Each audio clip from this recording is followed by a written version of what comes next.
Sihir ini juga termasuk perkara yang merusak kehidupan. Kita semua sama-sama maklum bahwa sihir sebenarnya bukan persoalan baru. Sejak sebelum datang Islam, sihir itu sudah ada. Di zaman Yunani kuno, sihir ada. Di zaman Mesir kuno, di zaman Cina kuno, dan yang lain-lain yang serba kuno, sihir itu sudah ada. Bahkan para nabi pun, para rasul yang diutus oleh Allah Subhanahu wa ta'ala, senantiasa berhadapan dengan ahli-ahli sihir untuk menguji kebenaran dari misi yang mereka bawa. Sihir adalah perbuatan di luar kebiasaan yang bisa dikerjakan oleh ahlinya dengan bantuan jin atau setan. Hukum mempelajari sihir adalah haram, mengamalkannya lebih haram lagi. Sebab itu saudara-saudara, sihir merupakan perbuatan merusak yang harus kita jauhi. Ciri-ciri daripada perbuatan sihir, pertama, ia mengandung tipuan, bayangan khayal. Di zaman Nabi Musa misalnya, orang melihat tambang-tambang itu seperti ular. Nabi Musa melayangkan tongkatnya menjadi ular-ular besar yang memakan ular-ular kecil ciptaan tukang-tukang sihir Fir'aun tadi. Lalu sihir bisa terjadi dengan bantuan jin kafir atau setan. Kemudian ciri yang ketiga, sifatnya halus dan tersembunyi. Taruh kata ada seorang ahli sihir yang mempergunakan ayat-ayat Quran sebagai jompa-jampe, sebagai baca-bacaan, itu cuma sekedar kedok. Tujuannya tidak lain menjadikan agama sebagai ketok untuk membenarkan cara yang dimurkai oleh Allah Subhanahu wa ta'ala.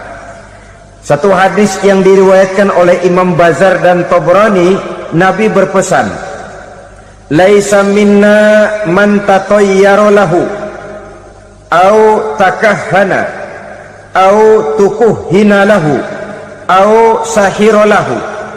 Tidak termasuk ke dalam golonganku, kata Nabi, tidak termasuk umatku. Siapa mereka? Man tatayyara lahu, orang yang bertatoyur. Apa tatoyur itu? Dari kalimat toyaro, artinya terbang. Toir biasa diartikan dengan burung. Tatoyaro percaya kepada suara-suara burung. Man tatayyara lahu, mempercayai, meyakini dengan benar-benar kepada suara beburungan. Kan suka ada itu, nah bunyi burung tuh, maling liwat. Maling liwat, burung bunyi, maling liwat. Itu termasuk tatayyara lahu, percaya kepada suara burung. Kan aneh kalau suara orang nggak dipercaya, suara burung malah dipercaya. Ada ustadz ceramah, kiai ngaji, nggak mau didengerin, burung dengerin bener. Nah, suaranya dari sebelah mana? Belah kulon. Nah, itu tandanya anu. Habis dihitung-hitung. Itu termasuk tatayyara lahu. Au takahana, atau bertenung, au tukuhina, atau minta ditenungkan, au sahirolahu, atau melakukan perbuatan sihir atau minta disihirkan. Laisa minna, tidak termasuk ke dalam golonganku, kata Nabi. Sehingga dengan demikian saudara-saudara, menghadapi sihir dengan sihir sekalipun termasuk perbuatan yang tidak diajarkan oleh agama. Kita kan mempelajari sihir untuk jaga diri, tidak apa-apa. Yang dilarang mengamalkannya, dilarang juga mempelajarinya. Sebab orang kalau sudah mengetahui, biasanya lalu terangsang untuk mencoba. Kalau percobaannya berhasil, biasanya terangsang untuk coba lagi dan coba lagi. Pada akhirnya ketagihan, lalu beralih menjadi profesi, apalagi itu nanti bisa mendatangkan hasil uang. Saudara-saudara kaum muslimin rahimakumullah, Kita manusia makhluk nyata, kita hidup di alam nyata, terikat oleh sunnatullah, causality. Oleh karenanya bagi kita keyakinan yang penuh, keikhlasan di dalam bertuhankan Allah, penyerahan diri sepenuhnya hanya kepadanya, itu sudah merupakan obat penangkal yang sangat ampuh agar kita tidak terkena penyakit-penyakit yang dibuat oleh setan dan para pembantunya. Sehingga beberapa ayat Quran mengajarkan, misalnya a'udzu bikalimatillahi tammati min syarri ma khalaq, atau bismillazi la yadurru ma'asmihi syai'un fil ardi wala fis sama, dengan menyebut nama Allah yang tidak bisa mendatangkan bahaya sedikit pun, dari baik yang datang dari langit maupun yang datang dari bumi. Jiwa yang kosong dari keyakinan yang penuh kepada Allah, jiwa yang penuh was-was dan ragu-ragu, itu yang mudah terserang oleh penyakit-penyakit yang dikerjakan oleh para tukang-tukang sihir, yaitu oleh setan dan seluruh para pembantunya.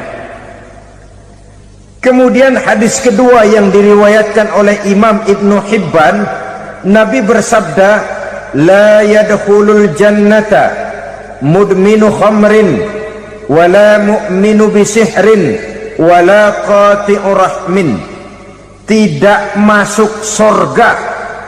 Ini Nabi yang bilang, tidak masuk surga. Siapa itu? Pertama, mudminu khamrin, orang yang berkekalan dalam mabuk. Selalu mudminun itu sudah menjadi perbuatan rutinnya, tidak kapok-kapoknya, teler seumur hidup. Mudminu khamrin, tidak masuk surga orang yang selalu bermabuk-mabukan. Yang kedua, wala mu'minu bisihrin, orang mukmin tapi main sihir. Ini juga oleh Nabi diperingatkan, tidak akan masuk surga orang mukmin tapi suka main sihir.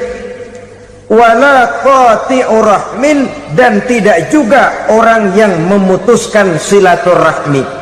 Tiga macam manusia yang diperingatkan Nabi tidak akan masuk surga: orang yang selalu mabuk, orang mukmin yang main sihir, dan orang yang memutuskan silaturahmi. Saudara-saudara kaum muslimin rahimakumullah. Lalu orang berkata, kenapa dilarang kita bersihir? Padahal Rasul sendiri kan punya mukjizat. Nah, kita memang harus membedakan antara mukjizat dengan sihir. Dalam kehidupan agama kita kenal ada yang namanya mukjizat, ada yang namanya karomah atau keramat biasa diucapkan, ada yang namanya maunah, ada yang namanya irhas, ada juga yang namanya sihir. Kesemuanya ini berbeda, saudara-saudara. Yang dinamakan mukjizat itu khusus untuk para rasul saja. Satu kejadian luar biasa yang terjadi dilakukan oleh rasul atas izin dari Allah Subhanahu wa ta'ala.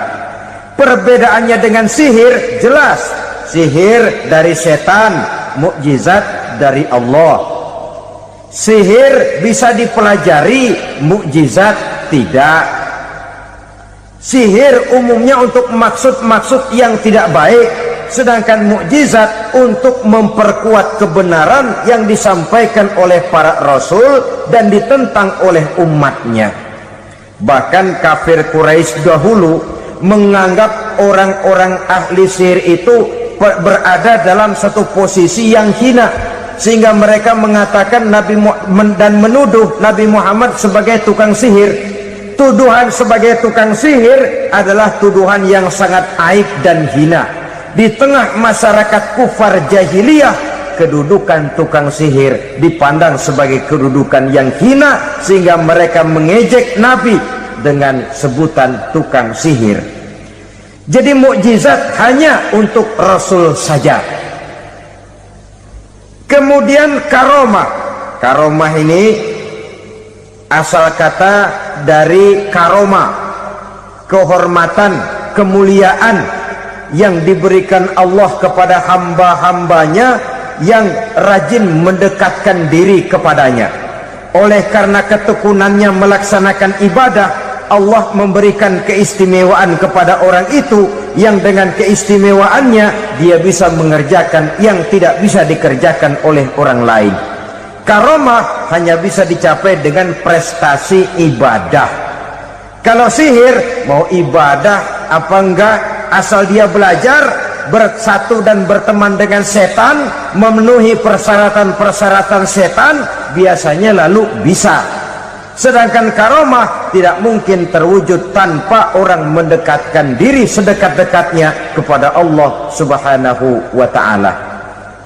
Maka kita lihat biasanya orang-orang yang punya ilmu sihir, mukanya rata-rata nggak enak dilihat, kumuh, jauh dari air wudhu, jauh dari sujud kepada Allah, malah berteman dengan setan, menjadi pelayan-pelayannya setan. Saudara-saudara, adapun maunah, keistimewaan yang diberikan Allah kepada hamba-hambanya yang belum sampai kepada tingkat wali, tapi orang itu lebih banyak kebaikannya daripada kesalahannya. Umpamanya, saudara jalan bertiga di pinggir jalan, saudara ada pada posisi di tengah, lalu bertiga ini ketabrak mobil. Menurut perhitungan saudara mati lebih dahulu, tapi terjadi hal yang aneh, dua teman saudara mati, saudara malah cuma luka dan lecet sedikit saja. Apa itu? Kalau kita lebih banyak kebaikannya daripada kesalahannya, itu yang dinamakan maunah, pertolongan yang diberikan Allah kepada hamba-hambanya yang lebih banyak kebaikannya daripada kesalahannya. Sedangkan yang dinamakan irhas, kejadian luar biasa pada diri seseorang pada waktu dia masih kecil, yang menunjukkan tanda-tanda keistimewaannya. Itu umumnya pada para nabi pada usia kecilnya sudah ada irhas, tanda-tanda istimewa. Jelas baik mukjizat, karomah, maunah maupun irhas berbeda dengan sihir. Sihir ini jelas saja merupakan bantuan dan persekutuan antara manusia dengan setan. Padahal setan, kata Allah dalam Al-Quran, innahu lakum aduwwum mubin, sesungguhnya setan bagi kamu adalah musuh yang sangat jelas. Saudara-saudara kaum muslimin rahimakumullah, di zaman sekarang dalam menghadapi beban kehidupan yang makin pelik, menghadapi stres yang tidak kunjung selesai, menghadapi persoalan-persoalan yang teramat berat, orang sering mencari jalan keluar kepada hal-hal yang menurut pendapatnya bisa meringankan beban moralnya itu. Pergilah dia mencari sesuatu yang dapat meringankan bebannya, dan tidak jarang yang jatuh ke pangkuan tukang-tukang tenung, ke pangkuan tukang-tukang sihir, yang mereka itu oleh Quran dijelaskan kadzabal munajjimun walau sodaku. Tukang-tukang tenung, tukang-tukang sihir, mereka itu bohong walaupun benar. Maksudnya bohong walaupun benar, artinya kalau yang mereka kerjakan benar, itu sih kebenaran. Benar dengan kebenaran itu lain. Kebenaran, kebetulan bisa, tapi tidak untuk selalu. Apalagi kalau itu sudah membahayakan kehidupan orang lain. Jadi oleh karena itu Nabi berpesan, jauhilah daripada sihir. Kalau sudah jauhilah dari sihir, artinya ya jauhilah daripada mempelajarinya, jauhilah daripada bergaul dengan orang-orang yang ahli di bidang itu, karena dari pergaulan segalanya bisa menular. Riba alias renten, kedoknya adalah menolong orang, tapi sama juga bulu buntutnya dilepas, palanya dicekek. menolong orang pada akhirnya menjadi beban bagi seseorang, dan memang mencari orang-orang yang berada dalam posisi kesulitan. Biasanya di daerah-daerah di mana musim paceklik, jadi lapangan kerja sulit, sedangkan urusan perut tidak bisa ditunda, akhirnya orang terjebak ke dalam rentenir, ke dalam riba, ke dalam renten, bunga berbunga, sehingga satu saat jumlah bunganya bisa lebih besar dari jumlah pinjaman pokoknya. Kemudian kalau juga ternyata tidak bisa dibayar, rumah jadi taruhan. Memang rumah satu-satunya, begitu rumah ditarik mulain camping. Bukankah pada akhirnya akan mewariskan kesengsaraan? Oleh karena itu, kepada kita berusahalah jangan berhubungan dengan rentenir, jangan makan renten dan riba. Kepada mereka yang melaksanakan riba, walaupun mendatangkan keuntungan materi, tapi percayalah, harta yang didapat dengan jalan riba tidak akan membawa keberkahan. Manakala tidak membawa keberkahan, dia tidak akan mendatangkan ketenangan di dalam kehidupan kita. Oleh karenanya, memakan harta riba termasuk perbuatan yang merusak sendi-sendi kehidupan sosial, merusak kehidupan orang lain, merusak kehidupan masyarakat, tetangga, pergaulan, dan sebagainya. Memakan harta anak yatim dengan cara yang zalim. Nih, memang lezat. Anak yatim itu nggak tahu urusan apa-apa, kita diamanahkan untuk mengurusinya. Kadang-kadang dibentuklah panitia penyantunan yatim piatu, yatimnya mah tetap kelaparan, panitianya yang pada gendut.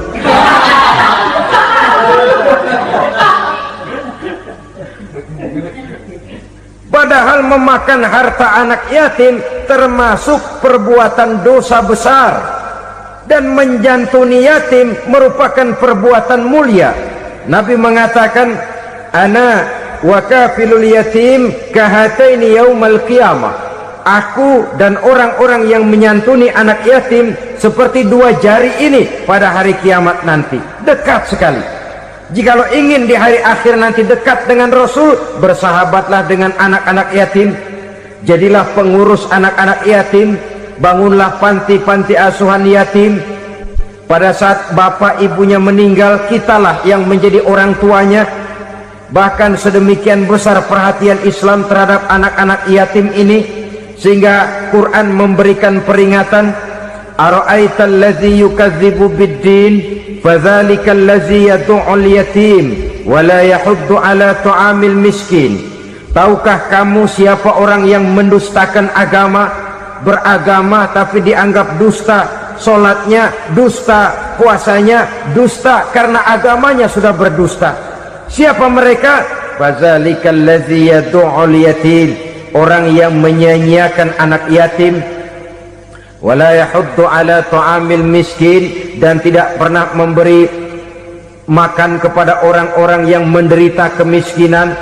Menyia-nyiakan, meninggalkan anak yatim termasuk perbuatan yang divonis kita sebagai orang yang mendustakan agama.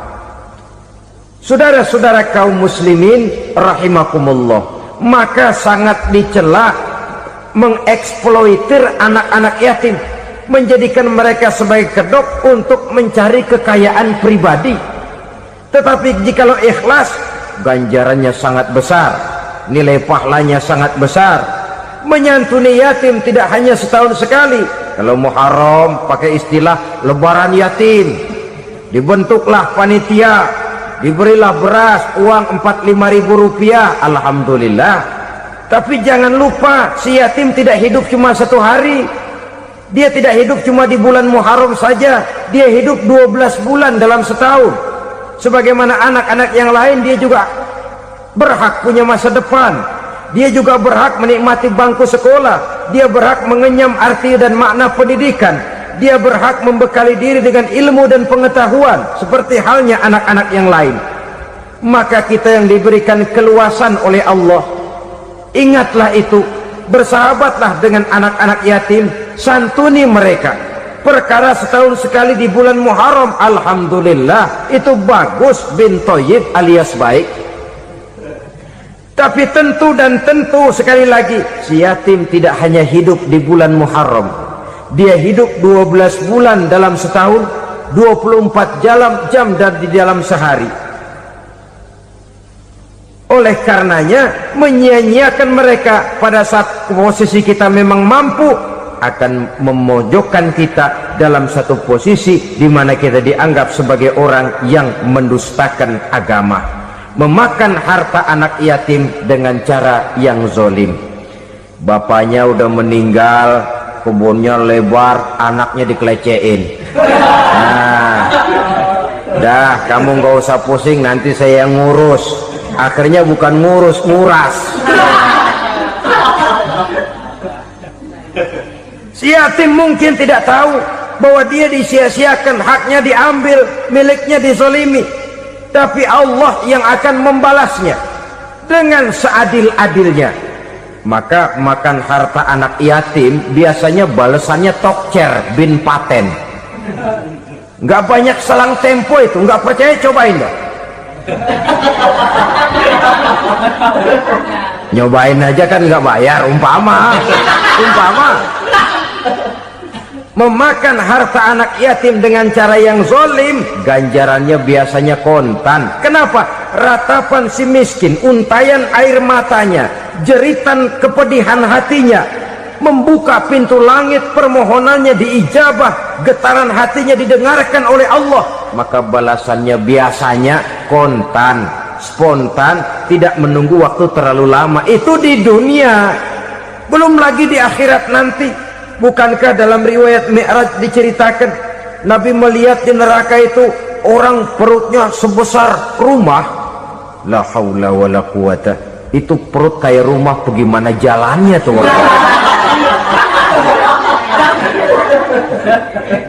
Dan memang gak jalan, diseret-seret oleh malaikat di neraka itu. Hancur perutnya, amburadul itu perut. Berantakan isinya, dibulatkan lagi, diseret lagi, hancur lagi, dibulatkan lagi. Sampai Nabi tanya, orang itu begitu berat siksanya kenapa ya Jibril? Itu Muhammad, waktu di dunia dulu rakus banget makan harta anak yatim. Begitu vonisnya, begitu menyedihkan nasibnya di akhirat. Tapi di dunia pun ketidakberkahan itu sudah membayangi kehidupannya. Oleh karena itu, kepada saudara-saudara yang mendapat titipan anak yatim, berbahagialah, karena semulia-mulia rumah adalah rumah yang di dalamnya ada anak yatim yang disantuni. Sehina-hina rumah adalah rumah di mana di dalamnya ada anak yatim yang disia-siakan. Begitu kata Nabi kita. Rumah yang paling mulia dalam pandangan Allah, rumah yang di dalamnya ada anak yatim yang disantuni. Rumah yang paling hina dalam pandangan Allah, rumah yang di dalamnya ada anak yatim yang nasibnya disia-siakan. Berbahagialah saudara apabila menjadi penyantun anak-anak yatim, pelindung mereka, sehingga mereka mempunyai masa depan sebagaimana anak-anak lainnya. Rasulullah sendiri sedemikian peka terhadap keadaan anak-anak yatim karena beliau sendiri memang mengalami. Umur 6 bulan dalam kandungan ibu, beliau sudah ditinggalkan oleh ayahnya. Pada saat berusia 6 tahun, ibu sudah meninggal. Yatim piatu dalam usia di mana beliau sedang perlu belas kasih seorang ibu dan pengertian seorang bapak. Kepekaan itu lalu timbul, bahkan kemudian sampai kepada beliau berkata, aku dan orang yang menyantuni anak yatim seperti jari tengah dan jari telunjuk di hari akhirat nanti. Sedemikian dekatnya. Orang-orang tua bijaksana yang diceritakan di dalam Al-Quran, kalau sudah berpikir tentang anak-anaknya, pertanyaan yang paling mereka risaukan ialah, ma ta'buduna min ba'di?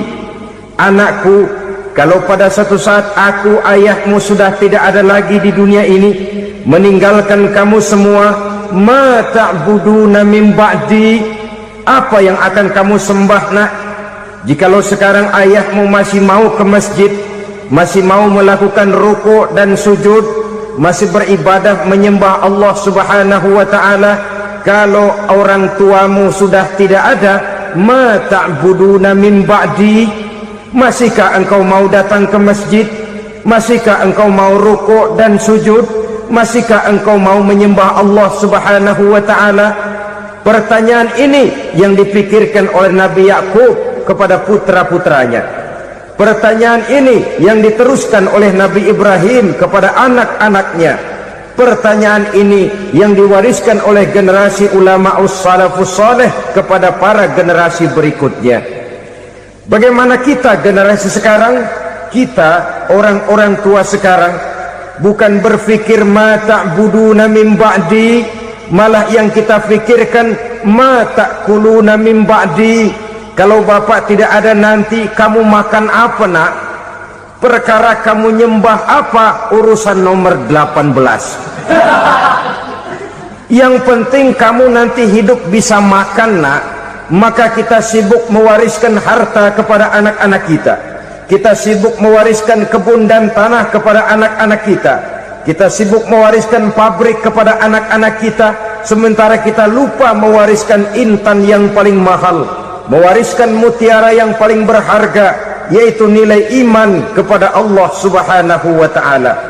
Alangkah baiknya apabila warisan harta, warisan tanah dan kebun, warisan rumah dan pabrik didasari lebih dahulu dengan mewariskan nilai iman kepada Allah Subhanahu wa ta'ala. Sebagai orang-orang tua, kita boleh bersedih kalau anak kita tidak mengerti komputer.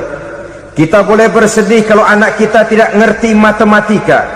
Kita boleh bersedih kalau anak kita tidak mengerti bahasa Inggris.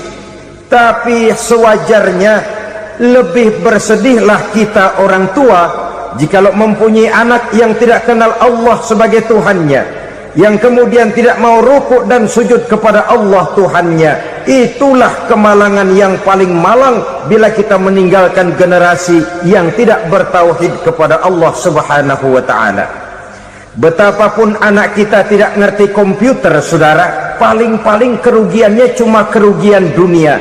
Masuk dia ke alam barzakh, munkar nakir tidak akan sempat tanya kau belajar komputer apa tidak. Kumpul dia di padang mahsyar, malaikat juga tidak akan tanya matematikamu nilainya berapa. Yang ditanya kau kenal Allah, kau rukuk dan sujud kepadanya, kau pernah datang ke masjid. Oleh karena itu sekali lagi, menjaga nilai iman tidak hanya untuk kita, tetapi juga mewariskannya kepada anak-anak kita generasi yang akan datang. Sungguh kemalangan yang paling besar apabila kita meninggalkan anak-anak kita. Mereka kita tinggalkan lemah ekonominya, itu tidak baik. Mereka kita tinggalkan lemah otaknya, itu pun akan membuat mereka tertinggal oleh yang lain. Tapi yang paling celaka, jikalau kita tinggalkan mereka dalam kondisi lemah imannya, rapuh akidahnya, tidak baik dan tidak betul keyakinan hidupnya. Oleh karena itu Nabi berpesan, jauhilah 7 perkara yang merusak. Yang pertama, syirik kepada Allah Subhanahu wa ta'ala, menyekutukan Allah baik dalam ucapan, dalam keyakinan ataupun dalam perbuatan. Ini perkara pertama yang termasuk 7 perusak besar di dalam kehidupan. Kalau sudah jatuh kita ke lembah syirik, bagaimanapun banyak kebaikan yang kita kerjakan, berjiwa sosial, bertangan pemurah, gemar menolong orang lain, kalau memang dasarnya syirik, maka seluruh kebaikan kita akan hancur, tidak akan ada nilainya dalam pandangan Allah Subhanahu wa ta'ala. Dalam pandangan manusia mungkin kita dicatat sebagai orang sosial, gemar menolong orang lain, tidak berpangku tangan melihat orang yang mendapat kesulitan. Tapi oleh karena dasarnya syirik, dasarnya tidak mentauhidkan Allah, maka seluruh nilai kebaikan yang kita kerjakan tidak akan ada nilainya dalam pandangan Allah Subhanahu wa ta'ala. Maka jagalah iman kita, jangan sampai dihinggapi penyakit syirik yang bagaimana kecilnya sekalipun. Sekali lagi, baik syirik dalam bentuk ucapan, syirik dalam bentuk keyakinan sampai kepada syirik dalam bentuk perbuatan, kita berhindar kepada sifat-sifat yang sedemikian itu. Karena apa?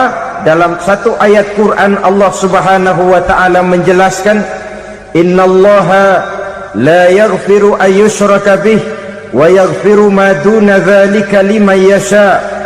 Allah tidak akan memberi ampun kepada orang-orang yang menyekutukannya, tapi Allah masih mau memberikan ampun kepada dosa-dosa yang selain itu bagi orang-orang yang dikehendakinya.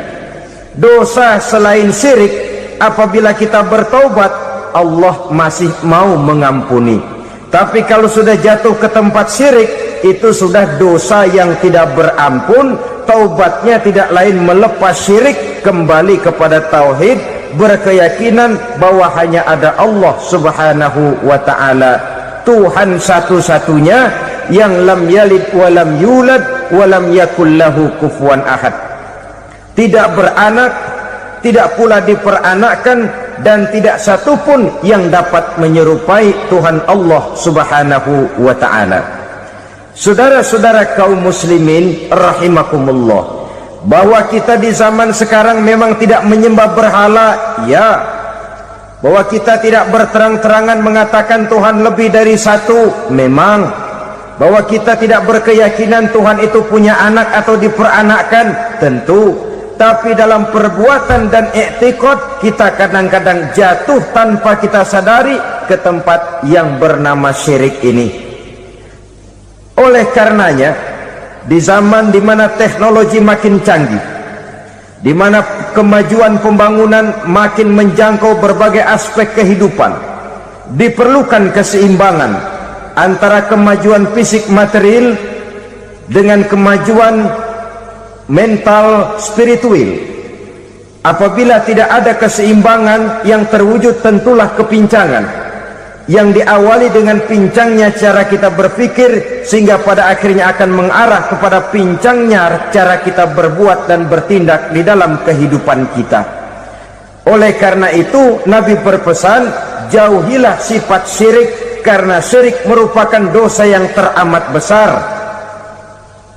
Ini sifat merusak yang pertama. Yang kedua, kata Nabi, wasihra, jauhilah sihir. Sihir ini juga termasuk perkara yang merusak kehidupan. Kita semua sama-sama maklum bahwa sihir sebenarnya bukan persoalan baru. Sejak sebelum datang Islam, sihir itu sudah ada. Di zaman Yunani kuno, sihir ada. Di zaman Mesir kuno, di zaman Cina kuno, dan yang lain-lain yang serba kuno, sihir itu sudah ada. Bahkan para nabi pun, para rasul yang diutus oleh Allah Subhanahu wa ta'ala, senantiasa berhadapan dengan ahli-ahli sihir untuk menguji kebenaran dari misi yang mereka bawa. Sihir adalah perbuatan di luar kebiasaan yang bisa dikerjakan oleh ahlinya dengan bantuan jin atau setan. Hukum mempelajari sihir adalah haram, mengamalkannya lebih haram lagi. Sebab itu saudara-saudara, sihir merupakan perbuatan merusak yang harus kita jauhi. Ciri-ciri daripada perbuatan sihir, pertama, ia mengandung tipuan, bayangan khayal. Di zaman Nabi Musa misalnya, orang melihat tambang-tambang itu seperti ular. Nabi Musa melayangkan tongkatnya menjadi ular-ular besar yang memakan ular-ular kecil ciptaan tukang-tukang sihir Fir'aun tadi. Lalu sihir bisa terjadi dengan bantuan jin kafir atau setan. Kemudian ciri yang ketiga, sifatnya halus dan tersembunyi.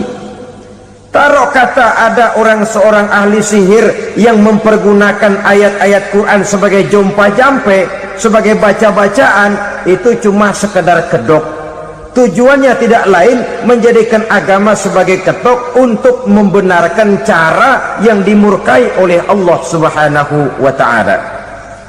Satu hadis yang diriwayatkan oleh Imam Bazar dan Tabrani, Nabi berpesan, laisa minna man tatayyara lahu au takahhana au tukuhina lahu au sahira lahu. Tidak termasuk ke dalam golonganku, kata Nabi, tidak termasuk umatku. Siapa mereka? Man tatayyara lahu, orang yang bertatoyur. Apa tatoyur itu? Dari kalimat toyaro, artinya terbang. Toir biasa diartikan dengan burung. Tatoyaro percaya kepada suara-suara burung.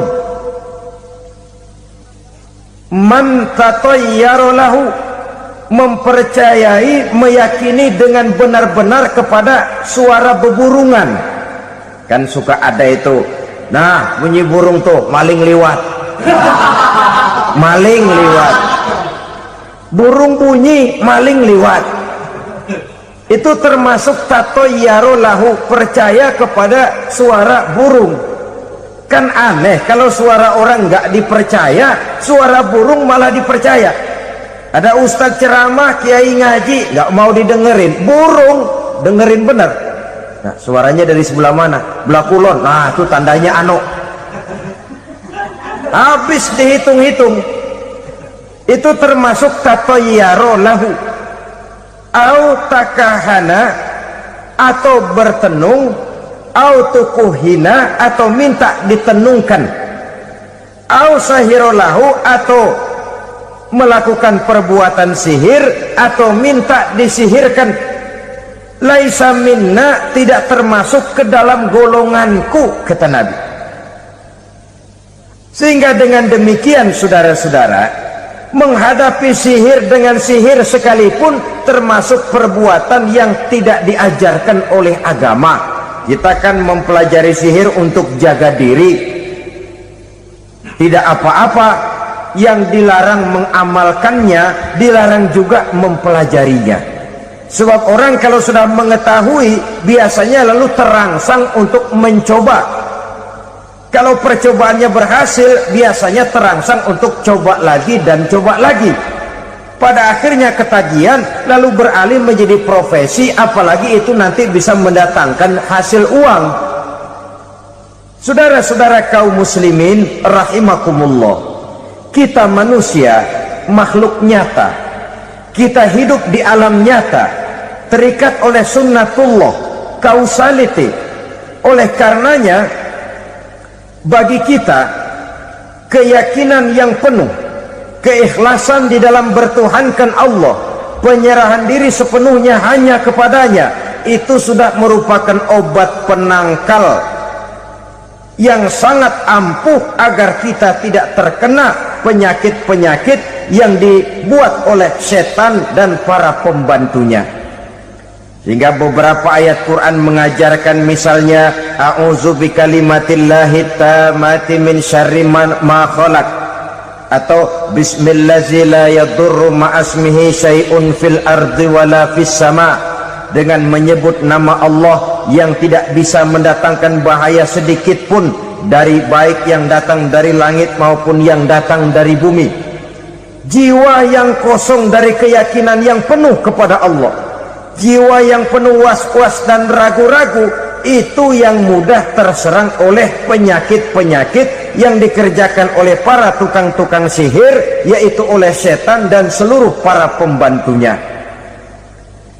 Kemudian hadis kedua yang diriwayatkan oleh Imam Ibnu Hibban, Nabi bersabda, la yadkhulul jannata mudminu khamrin wala mu'minu bisihrin wala qati'u rahmin. Tidak masuk sorga. Ini Nabi yang bilang, tidak masuk sorga. Siapa itu? Pertama, mudminu khamrin, orang yang berkekalan dalam mabuk. Selalu mudminun itu sudah menjadi perbuatan rutinnya, tidak kapok-kapoknya, teler seumur hidup. Mudminu khamrin, tidak masuk surga orang yang selalu bermabuk-mabukan. Yang kedua, wala mu'minu bisihrin, orang mukmin tapi main sihir. Ini juga oleh Nabi diperingatkan, tidak akan masuk surga orang mukmin tapi suka main sihir. Wala qati'ur rahmin, dan tidak juga orang yang memutuskan silaturahmi. 3 macam manusia yang diperingatkan Nabi tidak akan masuk surga: orang yang selalu mabuk, orang mukmin yang main sihir, dan orang yang memutuskan silaturahmi. Saudara-saudara kaum muslimin rahimakumullah. Lalu orang berkata, kenapa dilarang kita bersihir padahal Rasul sendiri kan punya mukjizat? Nah, kita memang harus membedakan antara mukjizat dengan sihir. Dalam kehidupan agama kita kenal ada yang namanya mukjizat, ada yang namanya karomah atau keramat biasa diucapkan, ada yang namanya maunah, ada yang namanya irhas, ada juga yang namanya sihir. Kesemuanya ini berbeda, saudara-saudara. Yang dinamakan mukjizat itu khusus untuk para rasul saja. Satu kejadian luar biasa yang terjadi dilakukan oleh Rasul atas izin dari Allah Subhanahu wa ta'ala. Perbedaannya dengan sihir jelas. Sihir dari setan, mukjizat dari Allah. Sihir bisa dipelajari, mukjizat tidak. Sihir umumnya untuk maksud-maksud yang tidak baik, sedangkan mukjizat untuk memperkuat kebenaran yang disampaikan oleh para rasul dan ditentang oleh umatnya. Bahkan kafir Quraisy dahulu menganggap orang-orang ahli sihir itu berada dalam satu posisi yang hina, sehingga mereka mengatakan dan menuduh Nabi Muhammad sebagai tukang sihir. Tuduhan sebagai tukang sihir adalah tuduhan yang sangat aib dan hina. Di tengah masyarakat kufar jahiliyah, kedudukan tukang sihir dipandang sebagai kedudukan yang hina, sehingga mereka mengejek Nabi dengan sebutan tukang sihir. Jadi mukjizat hanya untuk Rasul saja. Kemudian karomah. Karomah ini asal kata dari karoma, kehormatan, kemuliaan yang diberikan Allah kepada hamba-hambanya yang rajin mendekatkan diri kepadanya. Oleh karena ketekunannya melaksanakan ibadah, Allah memberikan keistimewaan kepada orang itu, yang dengan keistimewaannya dia bisa mengerjakan yang tidak bisa dikerjakan oleh orang lain. Karomah hanya bisa dicapai dengan prestasi ibadah. Kalau sihir, mau ibadah apa enggak, asal dia belajar, bersatu dan berteman dengan setan, memenuhi persyaratan-persyaratan setan, biasanya lalu bisa. Sedangkan karomah tidak mungkin terwujud tanpa orang mendekatkan diri sedekat-dekatnya kepada Allah Subhanahu wa ta'ala. Maka kita lihat biasanya orang-orang yang punya ilmu sihir, mukanya rata-rata nggak enak dilihat. Kumuh, jauh dari air wudhu, jauh dari sujud kepada Allah, malah berteman dengan setan, menjadi pelayan-pelayannya setan. Saudara-saudara, adapun maunah, keistimewaan yang diberikan Allah kepada hamba-hambanya yang belum sampai kepada tingkat wali, tapi orang itu lebih banyak kebaikannya daripada kesalahannya. Umpamanya, saudara jalan bertiga, di pinggir jalan, saudara ada pada posisi di tengah, lalu bertiga ini ketabrak mobil. Menurut perhitungan saudara mati lebih dahulu, tapi terjadi hal yang aneh, dua teman saudara mati, saudara malah cuma luka dan lecet sedikit saja. Apa itu? kalau kita lebih banyak kebaikannya daripada kesalahannya, itu yang dinamakan ma'unah, pertolongan yang diberikan Allah kepada hamba-hambanya yang lebih banyak kebaikannya daripada kesalahannya.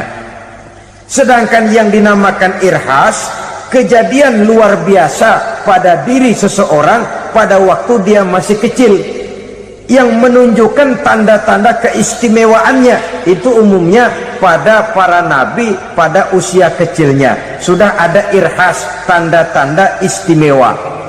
Jelas baik mukjizat, karomah, maunah maupun irhas berbeda dengan sihir. Sihir ini jelas saja merupakan bantuan dan persekutuan antara manusia dengan setan.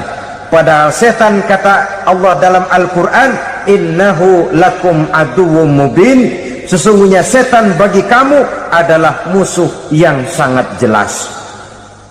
Saudara-saudara kaum muslimin rahimakumullah, di zaman sekarang dalam menghadapi beban kehidupan yang makin pelik, menghadapi stres yang tidak kunjung selesai, menghadapi persoalan-persoalan yang teramat berat, orang sering mencari jalan keluar kepada hal-hal yang menurut pendapatnya bisa meringankan beban moralnya itu.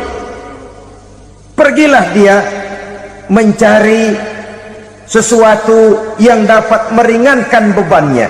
Dan tidak jarang yang jatuh ke pangkuan tukang-tukang tenung, ke pangkuan tukang-tukang sihir, yang mereka itu oleh Quran dijelaskan kazabal munajjimun walau sodaku.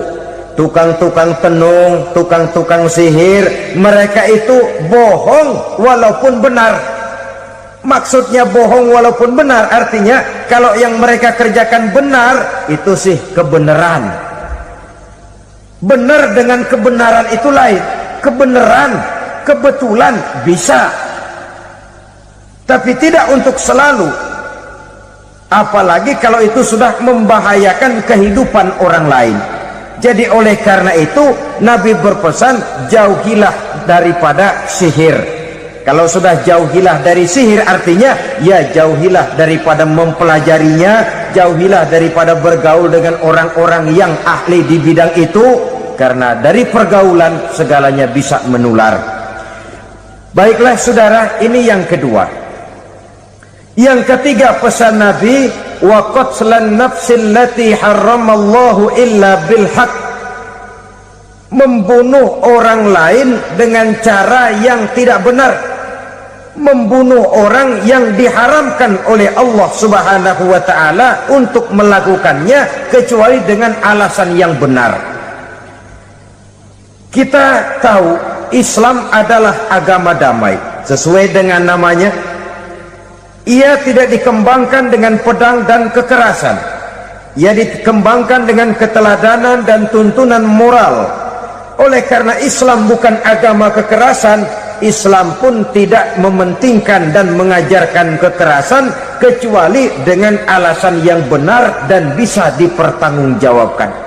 Membunuh dengan sengaja, menghilangkan nyawa orang lain tanpa alasan yang bisa dibenarkan adalah merupakan dosa besar dan satu di antara 7 perkara yang bisa mendatangkan kerusakan dalam kehidupan dan yang hendaknya harus kita jauhi.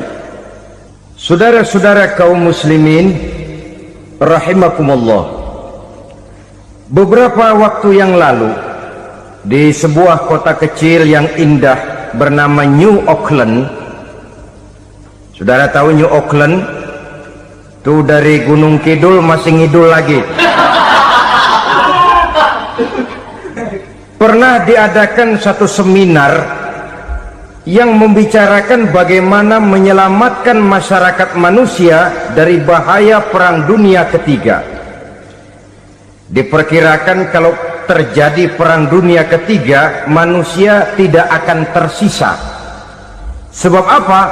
Pada waktu itu cadangan nuklir yang dimiliki oleh bersama Amerika dan Rusia konon sudah sanggup memusnahkan 6 miliar manusia pada saat jumlah manusia baru 5 miliar.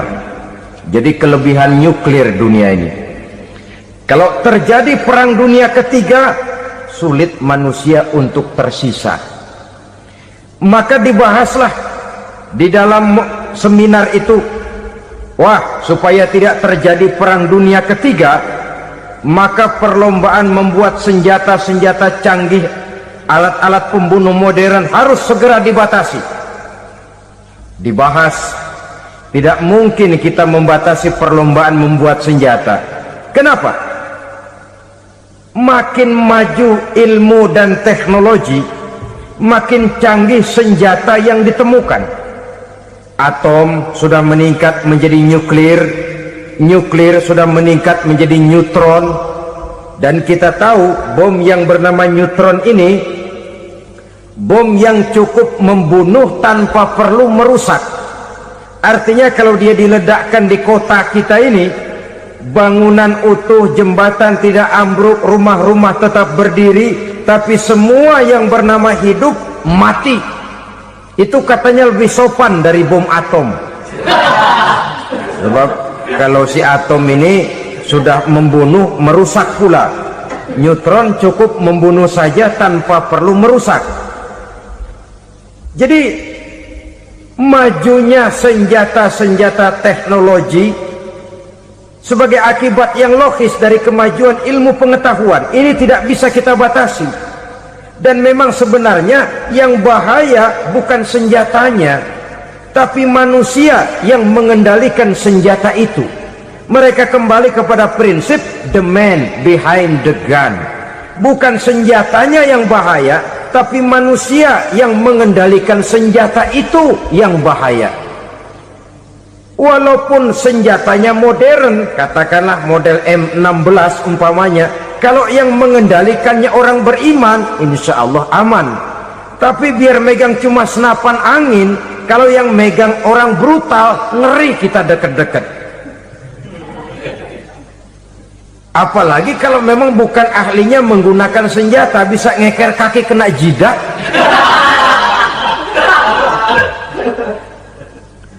Mereka kembali kepada prinsip lama yang tetap baru. Bukan senjatanya yang harus dibatasi, manusia yang mengendalikan senjata itu yang perlu dibicarakan. Nah, kalau begitu, agar manusia tidak mempergunakan senjata sewenang-wenang, apa yang harus kita lakukan? Ya, manusianya harus bermoral. Ya, tapi moral yang mana? Di dunia ini banyak ajaran tentang moral. Itu pun mudah saja. Di sini kan kita undang saja ahli dari berbagai agama untuk membicarakan konsep perdamaian menurut agamanya masing-masing. Baik, setuju itu, setuju. Maka tampillah para ahli agama, mereka kembali kepada prinsip moral daripada konsep yang terkandung di dalam ajaran agama untuk menegakkan perdamaian. Mula-mula naiklah ahli dari agama Hindu, dibacakan konsep perdamaian menurut ajaran agama Hindu, bahwa untuk damai manusia harus meninggalkan nafsu keduniaannya, menempuh samsara dan sebagainya untuk mencapai nirwana, menjauhi kemegahan dan kemewahan dunia. Ini lalu dibahas, rasanya juga tidak mungkin ini. Kemudian dari agama Nasrani, bahwa untuk damai manusia harus menciptakan sifat kasih sayang. Kalau ditampar pipi kiri, berikan pipi yang kanan. Kalau diberikan selendang, berikan baju. Nanti orang kasihan, lalu dia tidak akan nampar lagi. Ketika ini dibahas, ternyata rasanya pun tidak mungkin bisa diterima. Karena apa? Di zaman sekarang orang ditampar pipi kiri, dikasih pipi kanan. Bukan kasihan, gemes. Damai belum tentu, bonyok udah jelas. Lalu ketika dibacakan konsep perdamaian menurut Quran, di mana disampaikan ayat wa jazaa'u sayyi'atin sayyi'atun misluha faman afa wa aslaha fa ajruhu 'ala Allah. Balasan terhadap satu kejahatan adalah kejahatan yang seimbang, tetapi barang siapa yang memberi maaf dan mencari jalan damai, itulah yang terbaik dan akan mendapat pahala dari Allah Subhanahu wa ta'ala. Kamu tidak salah ditampar pipi kirimu, tampar lagi pipi kirinya sekeras dia menampar pipi kirimu. Nanti orang tidak mau menampar kita karena dia tahu kalau dia tampar kita, dia akan menderita tamparan sekeras dia menampar kita. Akan terjadilah prinsip saling hormat menghormati, tidak saling ganggu, tidak saling usil, tidak saling jahil. Atas dasar ini perdamaian bisa ditegakkan. Mereka bisa menerima konsep ini, tapi kemudian seminar ditutup tanpa satu